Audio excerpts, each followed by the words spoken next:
Guy asked me what my name was. I asked what his name was. We both covered that we were Puerto Rican. And lo and behold, we both had the same last name. And I was like, I haven't met a Puerto Cabrera like ever. And we joked and were like, how cool would it be if we were family? So literally 24 hours later, not even, next morning, we gave each other bro hugs. And it turns out we're freaking cousins. Welcome, everybody. It's another day of Trip Ups and Triumphs, the podcast where we keep it real about setbacks, comebacks, and everything in between. Trip Ups and Triumphs is the podcast that keeps it real about the highs and lows of life. And I, as your host, Nathan Cabrera, I dive into raw conversations about failures, because I've got a ton of them. And apparently, a lot of you do too. Comebacks and the lessons that turn setbacks into success. So whether you are grinding through a challenge or celebrating a win, this show is here to remind you it is all a part of the journey. So expect real stories, unfiltered insights, and a few laughs along the way. Tune in and get inspired to turn your trip ups into triumphs. Good morning, everyone. Good evening, whatever zip code, area code, whatever you're in. I am now on episode 5. And let me tell you, it has been crazy. First of all, the reception has been excellent. So sorry, y'all. Reception has been really great. I've been checking out comments and things from different platforms, and some of them are doing better than others. And content-wise, there's enough for everyone.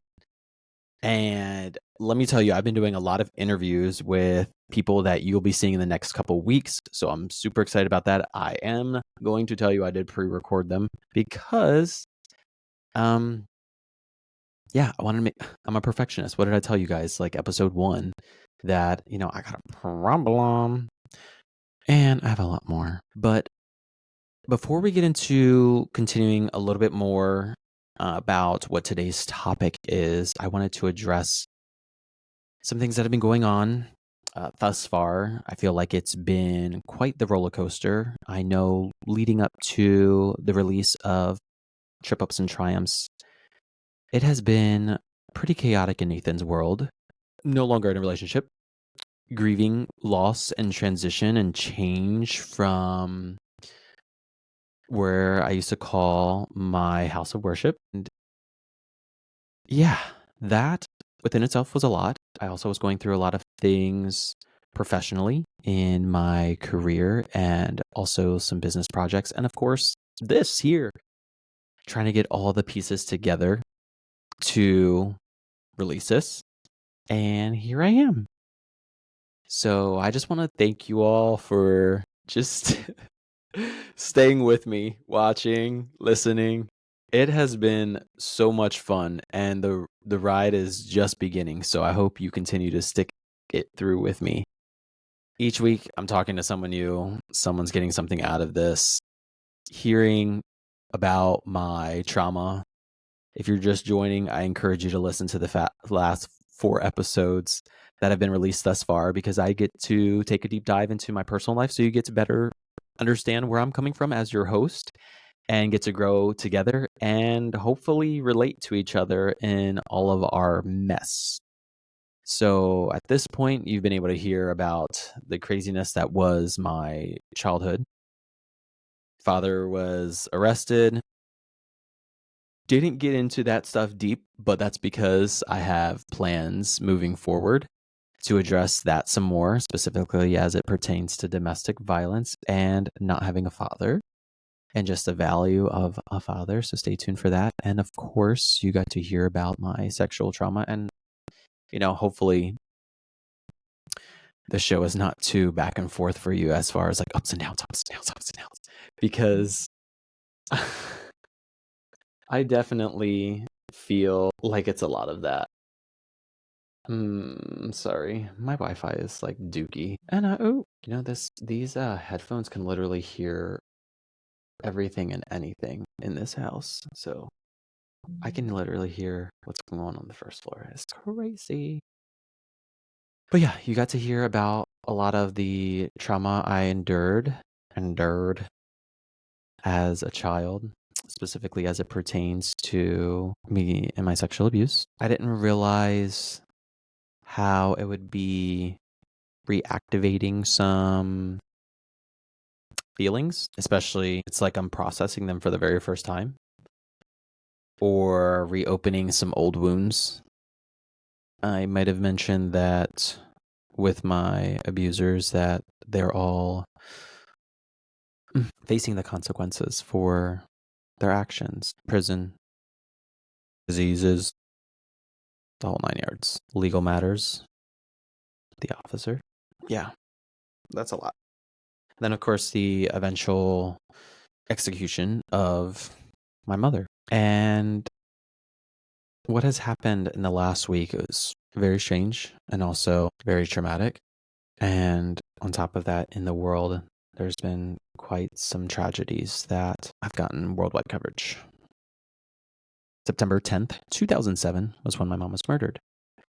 And I posted about that the other week for the release of the last episode. And that was not really planned. It just worked out that way, that week happened to be the week where I would be covering my mom's murder. And then I posted about it and how I cried about her for the first time in a while, especially like on her day. But then all my socials went down. Anything meta related went offline. My personal Facebook, my business Facebook, all my Instagram pages associated with my other businesses. It was just a lot. I was kind of dumbfounded. I just got a bunch of notifications. I know in the past, like people have been trying to hack, or bots have been trying to hack my accounts and encourage you to use two-factor authentication so you get text alerts and all that stuff. And even then, still don't trust those texts.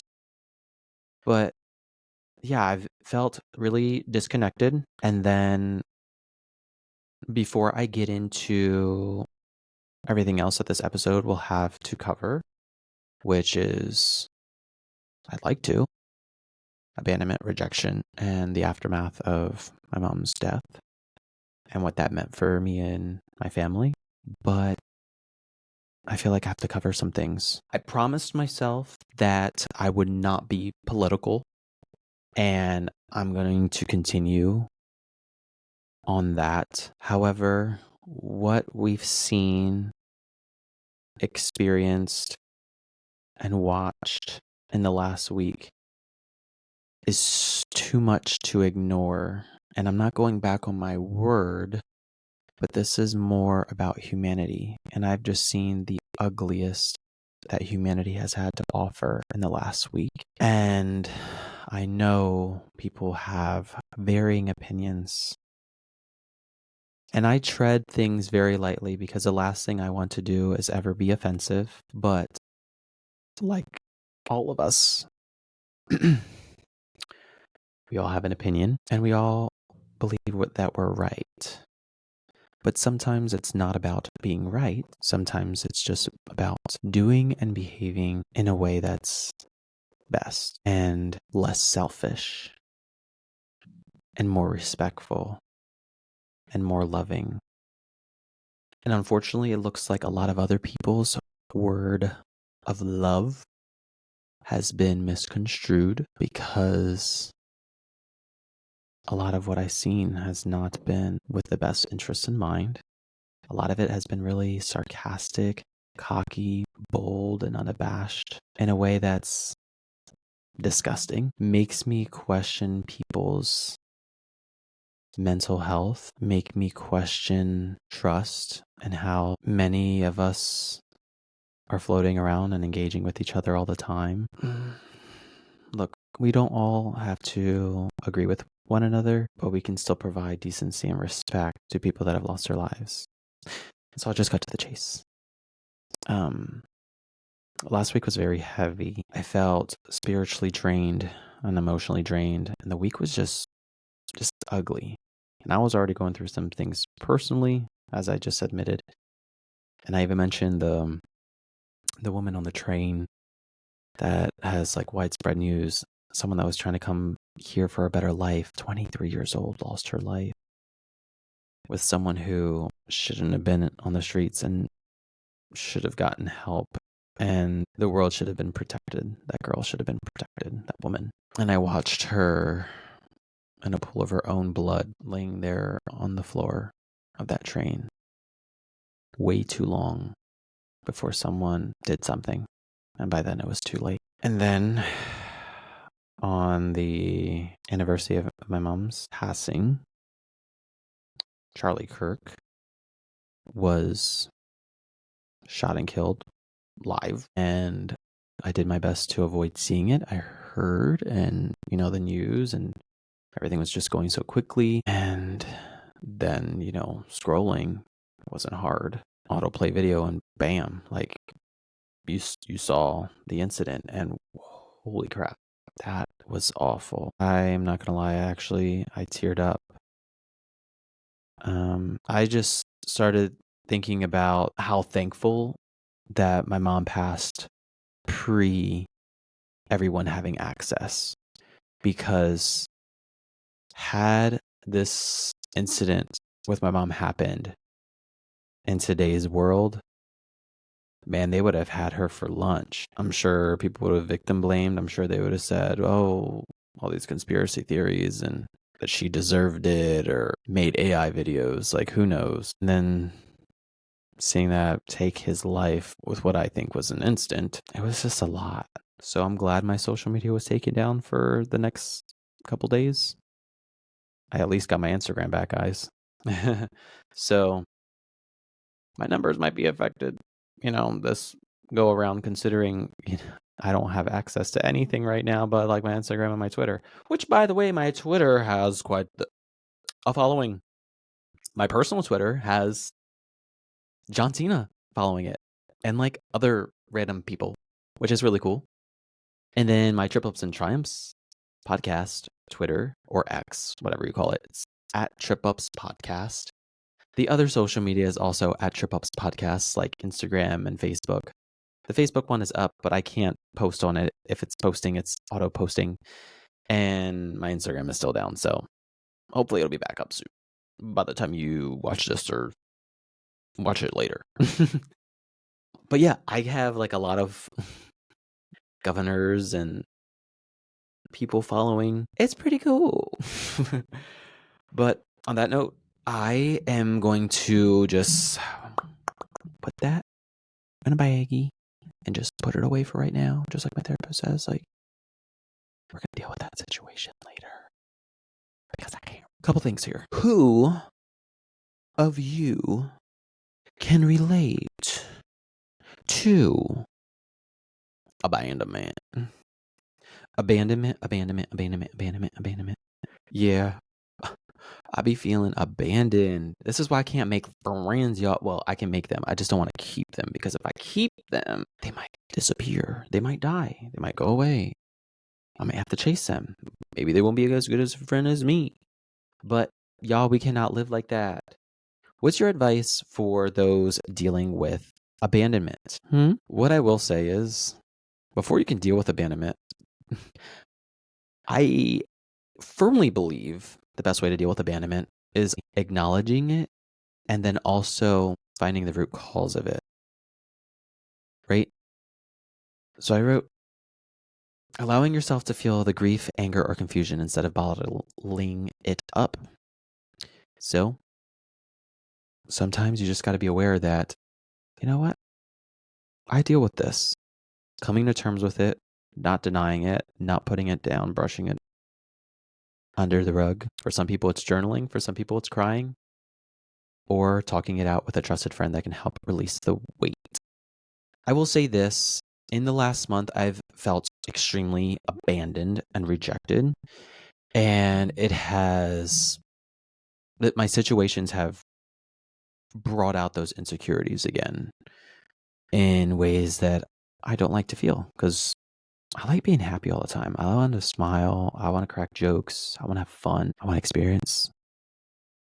But one of the things that I definitely did was talk to one of my trusted friends, and someone that I was also having issues with, because I didn't feel like they were stepping up where I needed them to, but people aren't mind readers.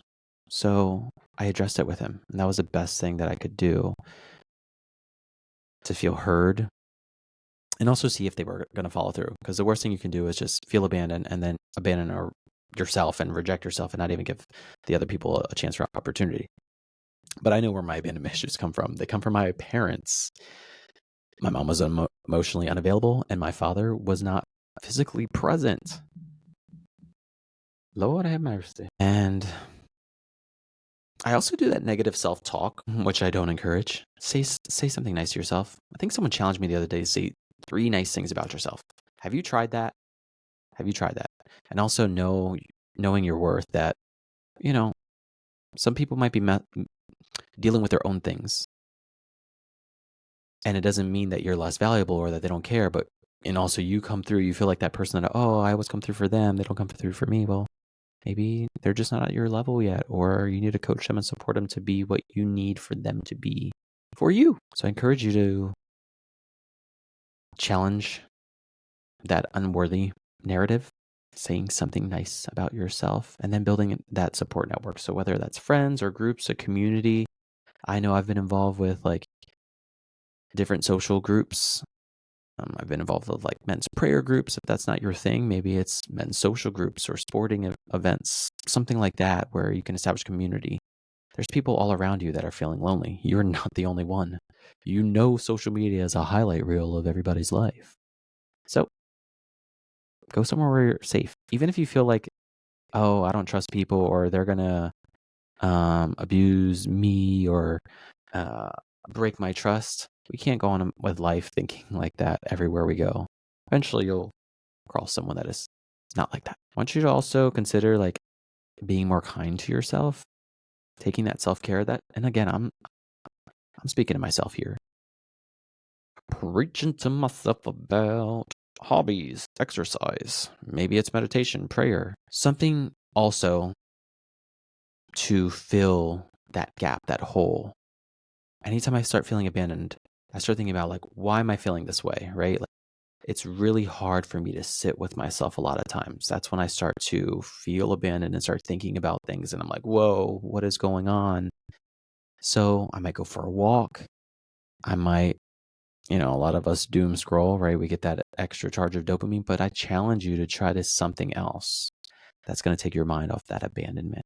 You can prove to yourself that you can stand even if others don't stay. So, can you stand yourself? Can you choose to not abandon yourself? And then, when all else fails, which a lot of us need, is professional help. Life coach, therapists, doctors, psychiatrists, different varying levels that can offer great advising. And I will tell you this, I've been in therapy for 8 years. Kudos to me. I deserve a cookie, for sure, especially as a male, especially as a Latino. That's what I meant. And all the negative connotations, even, someone in a religious, environment, we are taught, to seek God for it.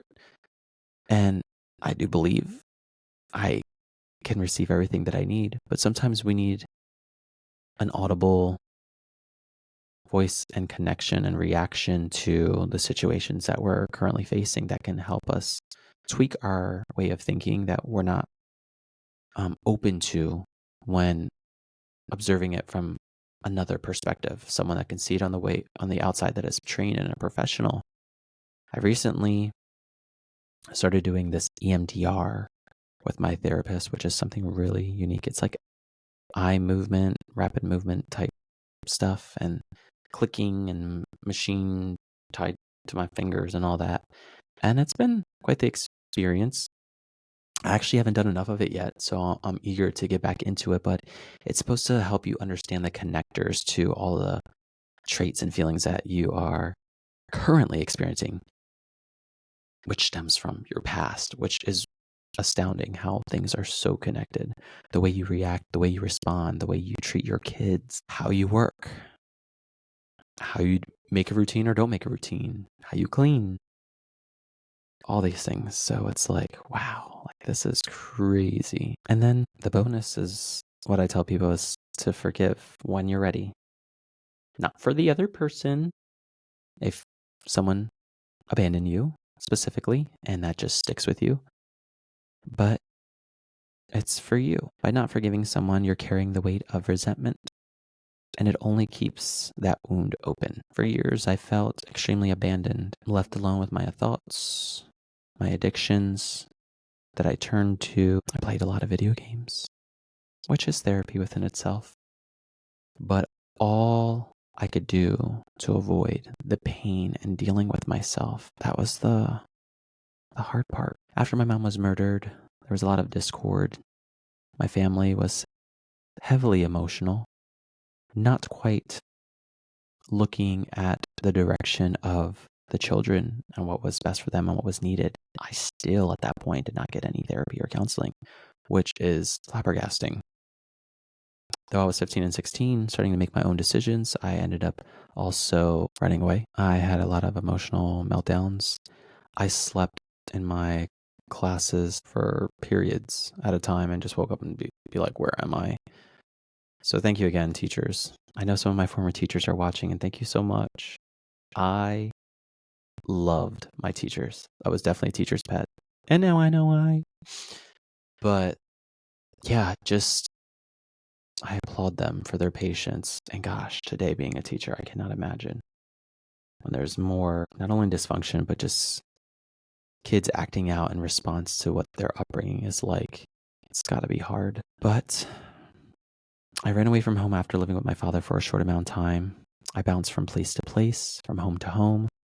Each relative did not want me to live with the other relative, and the other relative did not want me to live with that relative.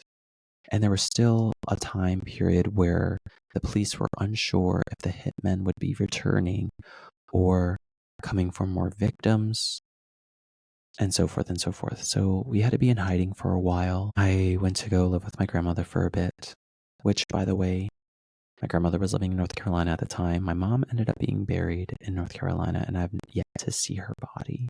Well, her gravesite since. That funeral was a crap show. It was insane. There was screaming, there was cussing, there was arguing, there was crying, there was fighting. Very strange. And my mom's casket was open, which was also questionable, especially the way she went out. I was numb. Have any of you ever felt that way? Just numb to everything around you, not feeling anything, trying to stay strong. Yeah. And then I eventually moved in with someone from my church community, which I'm so gracious for. Rest in peace to her, sweet elderly woman who needed company. Took me in free of charge, no questions asked, for years. And I am so grateful for that. I'm also grateful for the tough times that were happened there that I'll likely get into another day. And then also others that have opened their doors to me while I was still trying to cope with myself and finish school, which I did, and I'm thankful for until I got on my own. After I ran away and was housed elsewhere and had to figure things out very quickly on my own, I ended up claiming bankruptcy at 21. I had started a business, which is back, okay? Relaunched in 2023. It's a t-shirt business. It's a Christian t-shirt business. For some of you, that might not be your thing, and that's okay. I got a marketing business that I can market to you if you need any websites done. I'm an entrepreneur. But I had created this business alongside with my mentor, which thank you so much. Shout out to him. And it was a means for getting my siblings together. That was what I thought. I wanted to get my siblings together, raise the funds. I was working towards getting my own place to stay and wanting them to come live with me. I did really well for years. I ended up not getting my siblings back. But let me tell you why it worked out. Because I needed to find myself. I didn't want to abandon them because I had felt abandoned. But I took on this role that I was never supposed to take, and that was being the nurturer and caregiver to my siblings.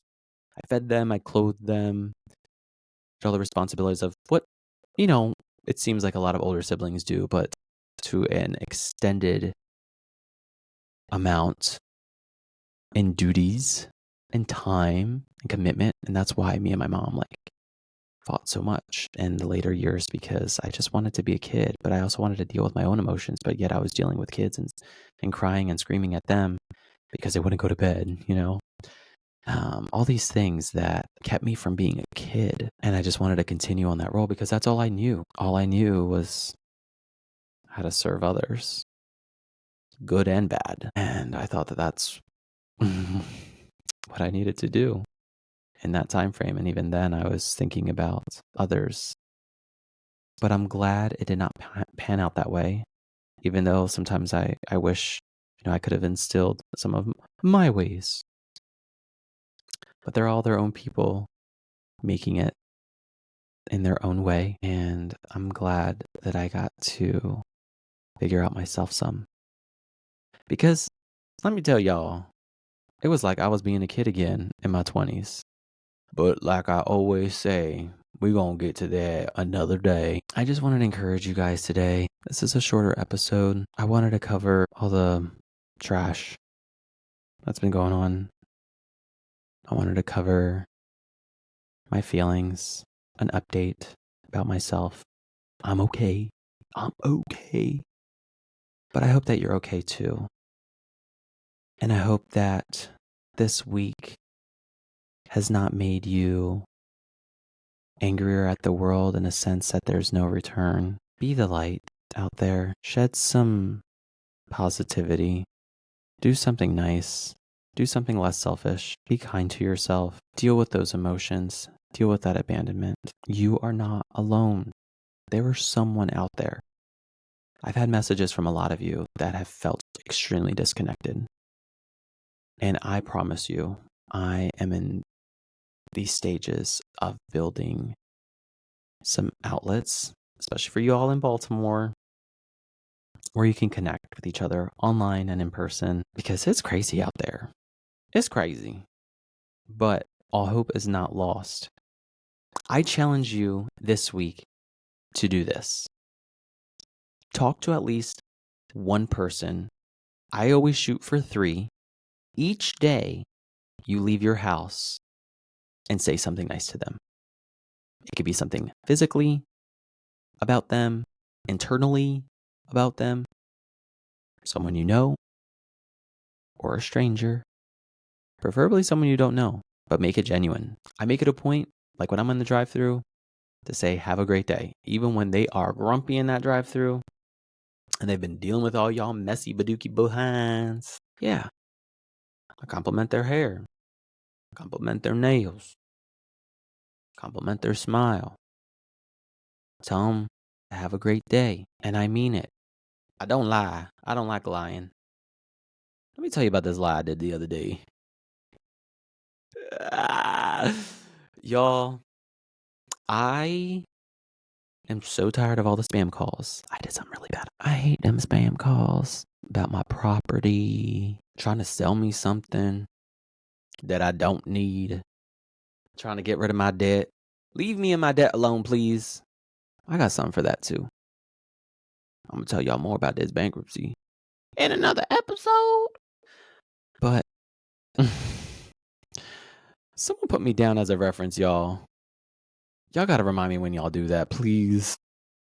Don't tell me that I'm going to be a reference and then that reference calls me a month later. Please, y'all. Because tell me why, as of late, I've been playing the This Is For Rachel voicemail. And if you don't know what it is, look it up. Parental advisory should be taken. And I've been playing it. And I feel really bad about doing it, but they're so annoying, those calls. So I played it a couple times for the last couple days or whatever.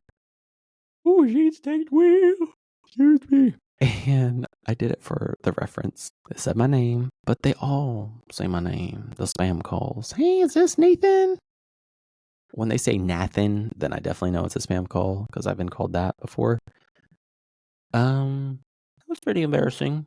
I ended up getting a call for the person that needed the reference. They're looking to be in law enforcement.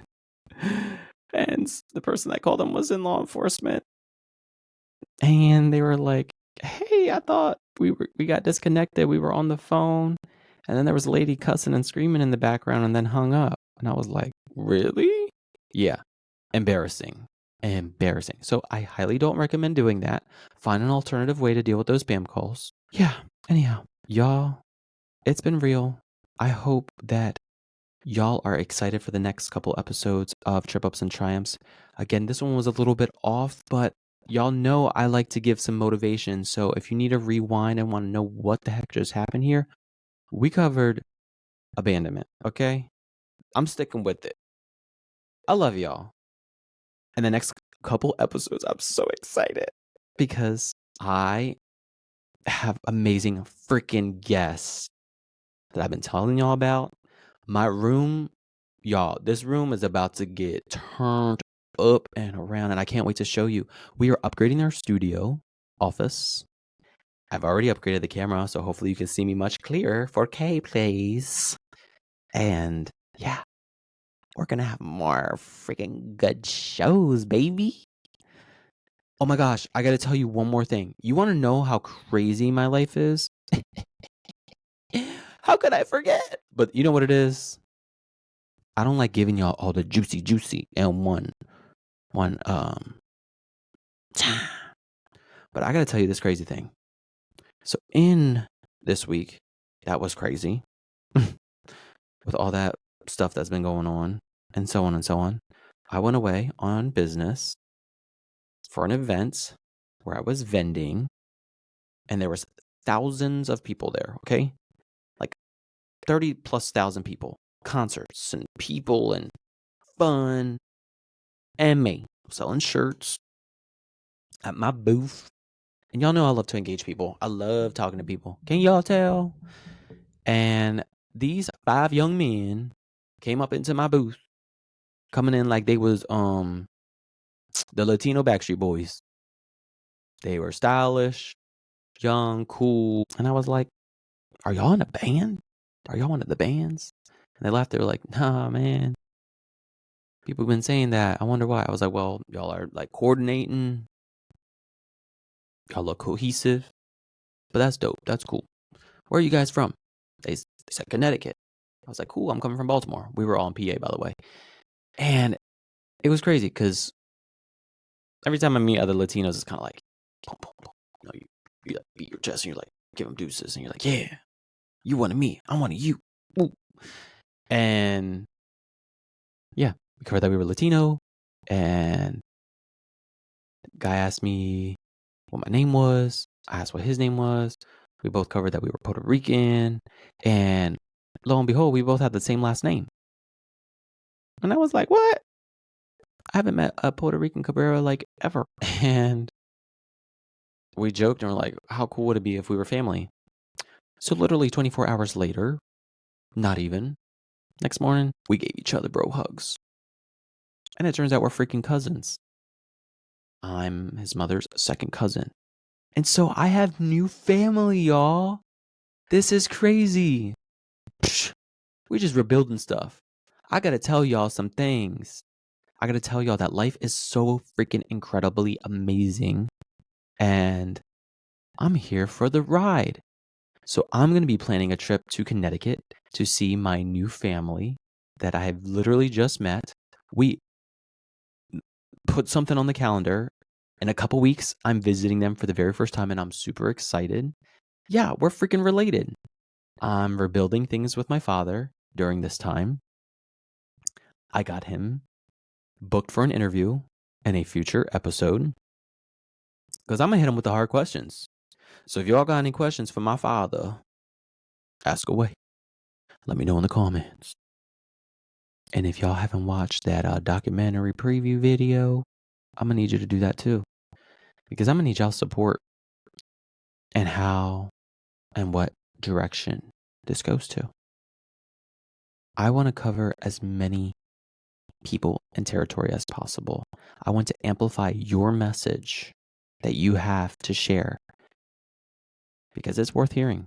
And Trip Ups podcast is the outlet for that.